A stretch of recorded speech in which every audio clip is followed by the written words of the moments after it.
Erik, we're so pleased and happy that you're here. I know you're doing a bit of tour of Europe, and you were part of that presentation on Wednesday with John Van Reenen and Sir Chris Pissarides and the rest. So obviously close colleagues of Richard's, actually.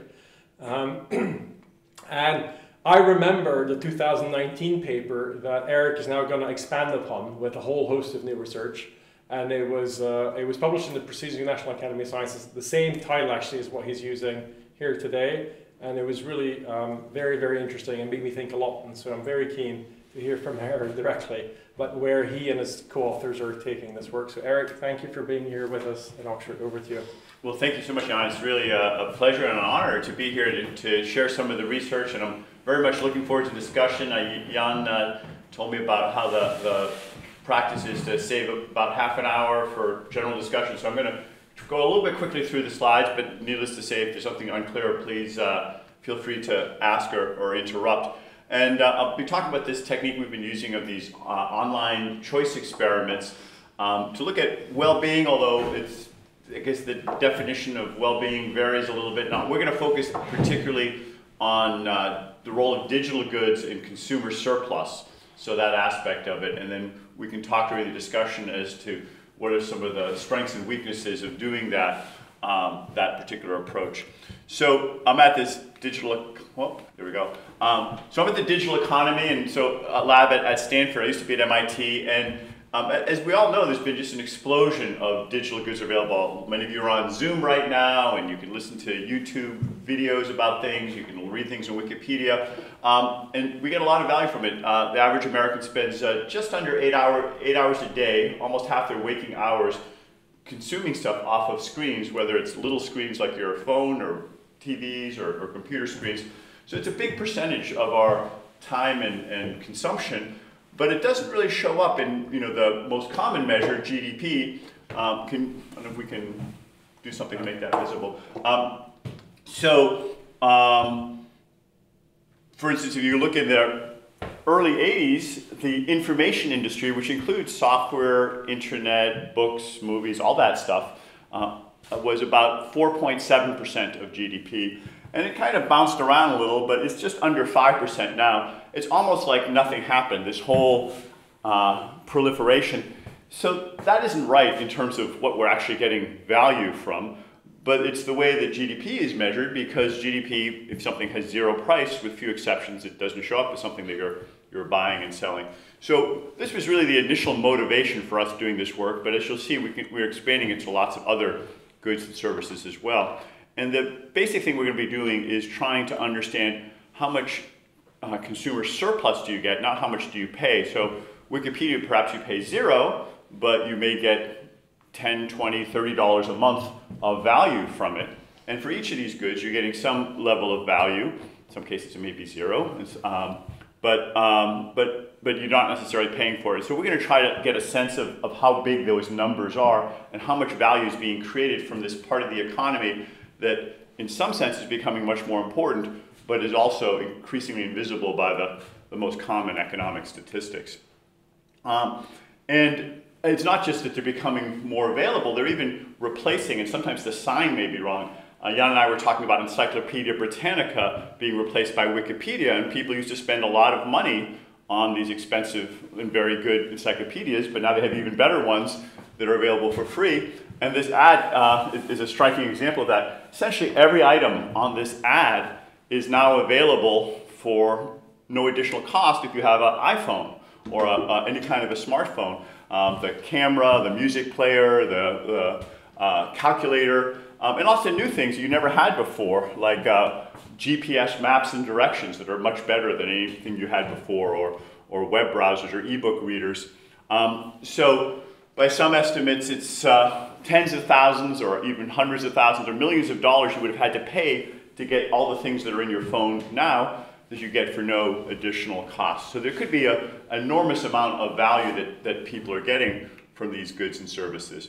So what we're doing is creating a new measure. We call it GDP-B, and the B stands for measuring the benefits as opposed to the costs of these goods and services. It's very focused on again, the consumer surplus you're getting. And it's useful to frame it in terms of a lot of the work that you all are doing and the work that other people are doing in the Bureau of Economic Analysis and the Office of National Statistics On one end, you have things like GDP, and productivity, of course, is just GDP divided by hours worked, that the national accounts are all based on. You can measure them with great precision. You can get, I don't know, 7, 8, 9 significant digits, and every time, a new shirt is introduced or whatever, it'll add to the GDP. And while that's very precise and you can have an objective measure of it, it doesn't really capture our well-being as well as some of the happiness metrics and other metrics, but those can be very subjective and they can be harder to get the same level of precision. So I think there's no one metric that solves all of these issues, but we see the GDP-B as being a new point in this spectrum, something that has not quite the precision of GDP. You'll see that it's closer, but it still has some noise in it. And it's not quite capturing well-being as well as the happiness metrics, but it's doing a little bit of each. And so it's another point. And my mindset is let's have a dashboard. There's not think that, there is value to each of these different kinds of metrics. So essentially what we're doing is doing online choice experiments. And there's 3 different flavors of this. And I don't know, we can get into it maybe in the discussion. I'll show you some of them. The first is called single binary discrete choice experiments. Essentially, you give people an offer and you say, how much, if I give you $40, would you stop using Wikipedia for the next month? How about if I give you $5 or 50 cents? And you offer different amounts to different people, and then you can get something that looks like a demand curve for how much you have to pay to get people to give it up. Some people it's a little, some people it's more, some people, even if you pay them quite a bit, they still won't give it up. And that's just this choice between paying them something and giving up the good or not. You can also do something called best worst scaling, where you give them a list of different things. Here's Google Maps, here's Spotify, here's Wikipedia. Which of these, if you had to give up in the coming month, would you be most willing to give up? Which would you be least willing to give up? And so you can get a ranking of different ones against each other. And then there's another technique, BDM lotteries, which is actually a little complicated to explain. I'm going to just skip it for now, but it's a way of eliciting incentive-compatible evaluations as well. The important thing for you all to know is that we've tried all these techniques that are written in the literature, and they give broadly similar results. So that's kind of encouraging. And other people have done this as well. There's now a number of people who are applying these, like Diane Coyle and others here in the UK, and Matt Jenskow, who we'll talk about in a little while as well. And with these, in some cases we do them with incentive compatibility or not. And what that means is, do we enforce the choices? So if we say, we're going to ask you to give up Facebook, how much would I have to pay you to stop using for a month? In some cases, we enforce that. We say, we're only going to pay you if we can verify that you didn't use Facebook in the past month. And it turns out, in the case of Facebook, it's actually relatively easy to see if somebody logged in. So we can verify that. Some of the other goods, it's harder to verify. But as you'll see, it does make a difference. There are people that aren't always completely honest in when they say their evaluations, or maybe not self-aware. In the case of Facebook, for instance, most people say they'll give it up, but then if you actually enforce it, you usually have to pay them more than what they say. With environmental goods, sometimes it goes the other way. They say that they care a lot about saving the baby seals, but when you have to pay, they're not as willing. We do this at significant scale. So, we'll show a little bit. You can do it for non-digital goods as well as digital goods. But most of our focus on digital goods, that's where sort of was the initial motivation. They're also part of the economy that's changing quite rapidly. So if you want to catch changes in consumer surplus over time, this is a good place to look. Of course, other things are changing as well, but this is one of the ones that, as I showed you earlier, is changing the fastest. So let me preview the findings and I'll get into the details. First off, when you do these experiments, you get very plausible looking downward sloping demand curves. The more you pay people, the more willing they are to give things up. And the values, as I said, are fairly consistent on the different techniques. The results are that most people, you have to pay the most to get them to give up internet search with Google. YouTube and Maps are in the middle. You don't have to pay them as much for most social media. Facebook, more than TikTok, more than I think Snapchat was near the bottom of the list of what you had to pay. But of course, individuals vary. You get some heterogeneity. And I'll also show you later, you can see different demographic groups Women value Facebook more than men, and older people value it more than younger people. So you can get different cuts at it that way as well. So now we've done this at massive scale for people across 13 different countries. And what we found is that there's about $2.5 trillion worth of otherwise unmeasured value, consumer surplus, that people are getting from these goods that they didn't get a few years ago. So this is an increment to their to the value that they're getting. It works out to be equivalent to about 6% of GDP. Over $1 trillion of that is the United States. The UK, I peeked before the talk, is between $200 and $300 billion a year of value. Some of the other goods like Romania, it's much smaller. Of course, they're smaller economies. And interestingly, the countries that get the biggest proportion of the value are the less wealthy countries. So poorer countries get a bigger share relative to their GDP from these free goods. And if you think about it, it kind of makes sense. If you don't have a lot of money, free stuff is that much more appealing. If you have money, you can buy caviar or other things, I guess. It does turn out that both across countries and across individuals, free digital goods are a bigger share of their consumer surplus than paid for goods. And finally, our intention is to scale this up. I'm going to show you for about 10 different digital goods, but in principle we can do it for hundreds of digital goods, and I think over the coming year we'll do it for tens of thousands of digital and non-digital goods, and we'll have a much more comprehensive metric using the same thing. But I'd be very interested in your thoughts and feedback about how we should do that in an effective way. So we teamed up with a platform, and I've been trying to get them to get permission to tell you their name. I don't have permission yet, so I can't say their name, but I'm thinking within a couple of weeks we'll be able to tell you. But it's a big contrast. It used to be that we do some of these experiments in a laboratory or with some small survey companies. But this one we could do much bigger scale. We do almost 1 million different experiments across 40,000 different individuals. And we also have some fairly detailed information about their demographics, their income, etc. And as I said, it's 13 different countries. And the first thing we'll do is some single binary discrete choice experiments where you give up, as I said earlier, the choice between either keeping the good or getting a certain amount of money. So like right now, if I paid you $5, how many people would be willing to give up Wikipedia? Anybody? $5 for a month. How about $100? You guys really? Oh, a few people. Okay, there we go. So that's the kind of thing we do basically, but we give just one option to each person, and then we get thousands of them and compare them.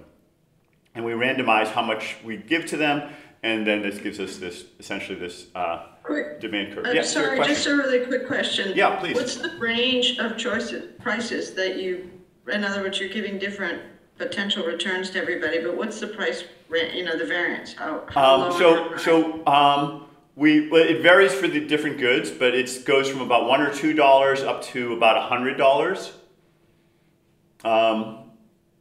Yeah, I think I may have the exact numbers on a later slide. And for to preview a little bit, like for Facebook, the median valuation was around $40. For Wikipedia, I think it was about half that. Yeah, there are some at the tails that we sometimes get some weird numbers. We did some earlier experiments where you could put some very high numbers, and even very high numbers, some people say no. A few percentage of the people, like it seems like no matter what dollar amount, they won't say yes. And I don't know how to interpret that. I think it may be they're not understanding the question right, or they just don't like the concept of having to give it up or something. So we focus more on median versus average valuations for that reason. I don't quite know what to do with the extreme tail answers. Is there a question? Have you thought about offering them negative money? Because I would pay you to take Instagram away from me. It's so funny, yeah. No, we should. I was talking with Jan about this earlier. I think when we do this again, we will, because I've heard that before, that those of us who are trying to write a paper, we would like to have it like and there actually are some apps that will block these things, and I think some people may even pay for them. Exactly. So I could see that being something that could be negative. And more broadly, one can imagine that there are lots of goods in the economy that have negative effects or negative externalities, and so we could have a range that goes below zero as well. Interesting idea though. Sorry, a last question related to these things. Mm-hmm. Do you have their income levels? Because presumably, you know, a $20 break means a lot more for a poor person than a rich person. That's right, we do, and we'll show. We don't have the exact income level values, but we have some reasonable proxies for them.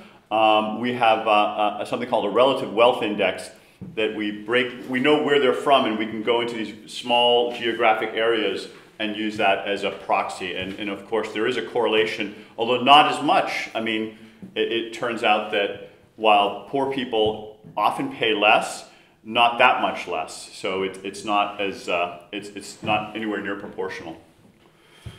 Yeah, and the other thing I mentioned about the incentive compatibility. So let me move on. So for instance, with Facebook, just the way it works. Oh, by the way, we sometimes enforce it. So in order to make this incentive compatible, we take some of them and we say we're going to enforce it. To save money, we don't enforce it for everybody. We don't have that big of a research budget. But it turns out if you do about 1 in 50, you get, it's the rational thing to do is to tell the truth. And even if you have whatever it's the number, 1 in 50 seems to be sufficient. We tried it with 1 in 100, 1 in 200, 1 in 10. You get very similar results for any of those ranges. If you go much beyond 1 in 200, then people maybe don't really take it that seriously. And here's what we got for the Facebook valuation. So you can kind of see the median is somewhere between $30 and $40. That's where about half of the people will reject it. But even if you offer $100, about a quarter of the people still won't say yes. And we've tried some higher numbers, and we can't get everyone to say yes. We can't afford to get everyone to say yes. So the median valuation, this is across 13 countries. It's higher in the US, lower in Mexico. Is about $31. So you can see $11, I guess, was the lowest in Romania. Norway regions, I guess they love Facebook or they're richer or some combination of the two, $57. And about 19% have a valuation less than $5. 24, as I said, are over 100. And here you can see the values across different countries. Norway at the highest, then US, all the way down to Mexico and Romania. We also did this best-worst scaling, where we sort of give random sets of 3 different goods and see which ones they value the most versus the less. And if you can kind of go through them periodically, it turns out to be a more efficient way to get a lot of data quickly. You get the relative rankings. YouTube, which one would you rather give up? YouTube, WhatsApp, or Snapchat for a month? Which one would be least likely to give up?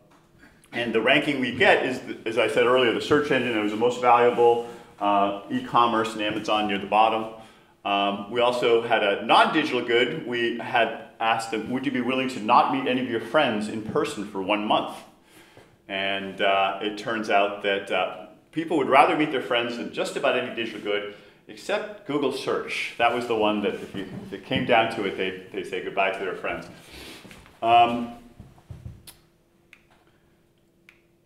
And yeah, there you have it. So Google search, friends, all the way down to Twitter was the least valued. Sorry about that, Elon.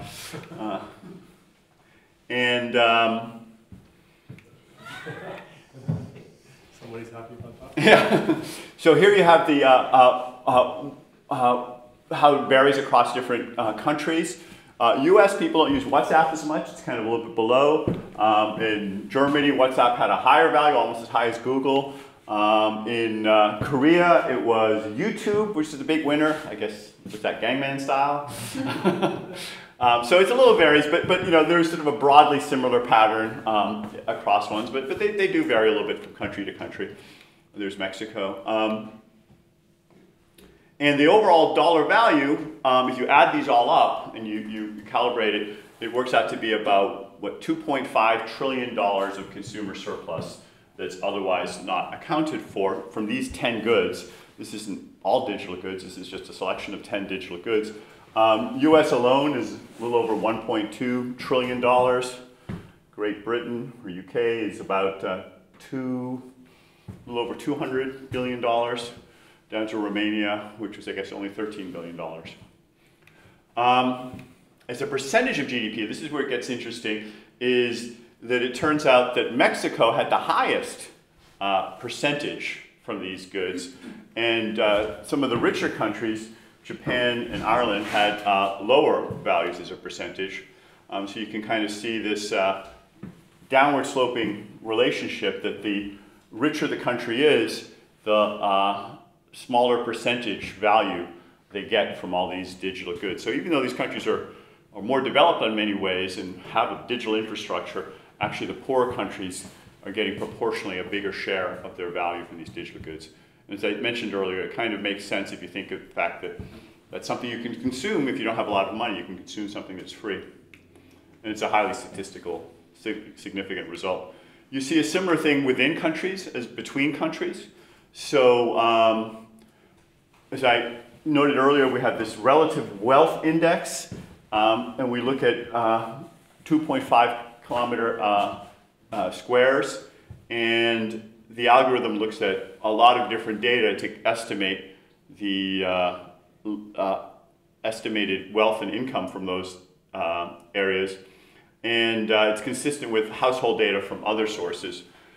And when we do that, we find that it is correlated with wealth, but not that much. So you see that on average, it's actually relatively flat.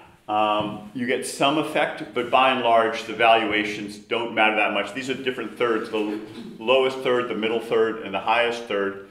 In some countries like Norway, it's actually negatively correlated. The lowest third of income values these digital goods more than the richer third of income. I guess maybe the rich folks are doing something else. Let's see. So yeah, I mentioned it's disproportionately benefiting some of the poorer people. I'm not going to go into detail on this as much unless you want to talk about it, because I want to get to the discussion. So just a couple more slides.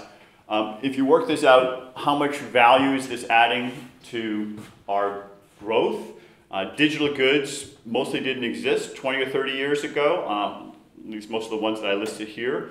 If you take one of them, like Facebook, it's adding about, by itself, about 0.68% of GDP, which is actually a pretty large number when you think about it.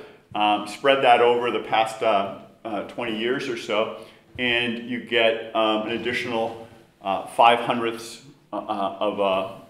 of a percent of GDP each year. And so what you're seeing is that true GDP growth, if you considered all these unmeasured digital goods, would be that much higher. So to summarize, we're working on another aspect of this dashboard of how you track the economy that will complement the well-being metrics, complement the GDP metrics, and start getting at which individual goods are adding the most to consumer surplus. And as I said, we can scale this up quite a bit. There are a number of limitations that hopefully you guys can help me identify some other ones, but the ones that we thought of is, first off, it's relatively noisy compared to GDP. GDP, you can, every time a penny is spent at a cash register, it adds to GDP. But these are still, fairly precise compared to other things you could measure. On the other side of it, they're probably not as correlated with well-being as a straight happiness index. That's going to be somewhat more subjective. The other thing is that what people will pay for something, is that truly what matters to them? And this gets into sort of some of the psychology, but there are many goods that people get addicted to. And my colleague Hunt Alcott and Matt Jenskow wrote a paper about digital addiction, showing that people will be quite attached to Facebook, but then when they're forced to give it up, they end up being happier, or reporting that they're happier than when they had the option of having it. Seems sort of irrational from a rational economist perspective, but we know that there's lots of goods like this: cigarettes, heroin, lots of things people, maybe video games, people get addicted to and they regret it later. We're not measuring that kind of regret or whatever. We're just measuring what they say they'll pay for right now. This, of course, is a flaw with traditional GDP as well. To the extent that people are, people buy cigarettes and are willing to pay for them, it adds to GDP.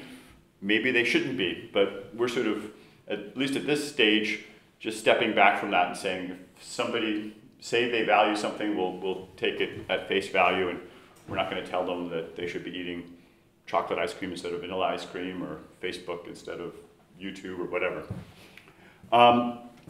There's another set of concerns, which is that these goods may have externalities. We're asking what the value is to them, but maybe some of these goods are causing damage to other people or damage to society. There may be undermining their productivity or creating misinformation or polarization. And if there are some of these negative effects, those won't be captured either. Again, it's similar to traditional GDP, it's just what people are paying for it, but we're certainly mindful of the fact that there are going to be effects beyond that. So going forward... Could I comment on the digital addiction point? Yes, please do. There's also status quo bias, which is not, I don't think it should be called addiction, but you know the famous experiment which Danny Kahneman did, where you ask somebody how much they're willing to pay for a mug. A mug, a coffee mug, yeah. And then you ask them, and then you give them the mug, and you ask them how much they need to be compensated for losing the mug, and that's twice as much. So your numbers are compensations, aren't they? So yep. it might be the willingness to pay is about half that much. Yes. Yeah, I think that's a good point. Yeah, willingness to pay and willingness to accept, you know, in economic theory, or naive economic theory, they're the same number. In practice, people are quite different. They, for whatever reason, people may value something that they have more than something they don't have. And some of that, there may be times when it's quite rational. Like I noted the differences in WhatsApp valuations quite a bit, but there's a related point that there's a switching cost and network effects that may make it very valuable to have a particular application like WhatsApp if everybody else is using it, and switching away could be very costly. But if you could get everyone to switch, then maybe it wouldn't be so costly. So what we're capturing is you know, what it is right now to that person, given that they have it, given other people have it or don't have it to that extent. But one can imagine other hypotheticals that would give you a different value. And interpreting those numbers should be done accordingly. It's the status quo bias, it's the network effects, those are all incorporated into those numbers, and you could imagine different numbers. When I first did this work, I thought that was a big weakness. I'm now thinking it's actually a feature. Because it allows you to say, okay, what is the value in this context? And you could imagine a different hypothetical where if you could ask about if you didn't have it, or if there were a different situation, you get a different value. And ultimately, I think you can maybe break down what the value, what percentage of the value comes from different aspects of it. But it's something that I guess as we do more research, we should start thinking about where these values come from. I think that's basically it. Let me just summarize then. So